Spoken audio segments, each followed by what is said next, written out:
we should recognize that the laws aren't just laws. Right? We're not reading a law book, we're reading literature, we're reading a story. What we're reading in the covenant code isn't technically a law code, it's the report within a story of laws being given. And that matters. It changes what the text is and what it might be up to. The story tells us that these are the laws that God sets before Israel. But if, as I'm suggesting, the laws here aren't necessarily new, then this framing, these are the laws that God gave Israel, this framing is about authorization. Why are these our laws and our customs? Because God gave them to us. In other words, it's a claim about why Israel lived the way that it did.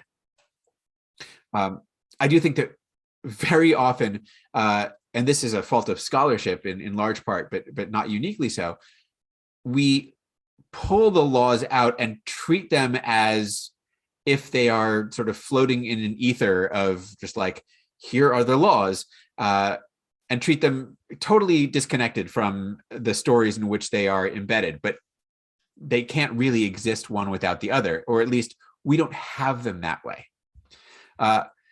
We should remember as another aspect of this, that we're dealing also with a broader kind of ancient Near Eastern, an ancient Near East wide thematic understanding of law and justice.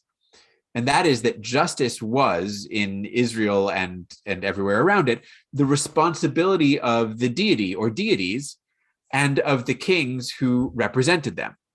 It was understood everywhere that it was the deity's job to uphold justice. Here I've given you one line from the Psalms that illustrates that.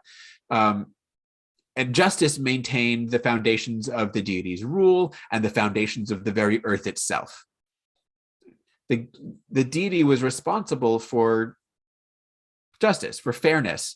Right? I think of all of the places in the Bible where we have God looking out for those who are vulnerable. That's all part of this same picture. So when we have this law code being given by God to Israel, this is Yahweh, Israel's God, doing what all gods were meant and understood to do, establishing justice as the foundation of human society. And the major difference here in Israel's version is that Israel understood the laws to come directly from their deity, transmitted through the mouthpiece of Moses, but directly from God. Whereas for most other ancient Near Eastern civilizations, it was the king who, in fact, sort of came up with the laws, in sort of the invented sense.